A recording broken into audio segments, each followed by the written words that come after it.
All right, folks, Monday morning, time to get this show on the road real quick. Let's recap last week. Strong move in the market. Had just shy of a 7% move to the upside in the Dow Jones. S&P 500 trades about 5% higher. Strong moves. Taking a step back now, look at the S&P 500, the broader market. On the year, right now, we're down about 1.1%.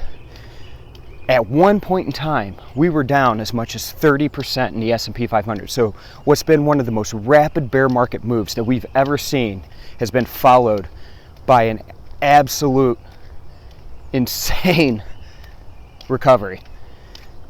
Unbelievable. So heading into this week, you take a look.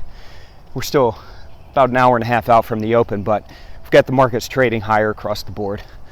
We've got a Fed report coming out on Wednesday, so they've got their monetary policy meeting this week. That announcement comes out on Wednesday, something to be mindful of.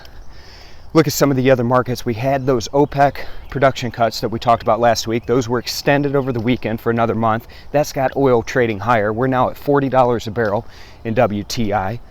You look at the currency market, weakness in the dollar seems to have been a theme over the past couple weeks. So weakness in the dollar, continuing to see that euro drive higher, British pound driving higher, Aussie. So some strong moves over on the currency side. It's going to be another exciting week, folks. Definitely some more opportunity out there. We're seeing some strong moves across the board. We'll see what shakes out with the equity markets here, but hope everybody has a great week. Hope you had an awesome weekend. I'll check in with you again tomorrow. Check in with us on Facebook and Twitter. We'll keep you updated throughout the day.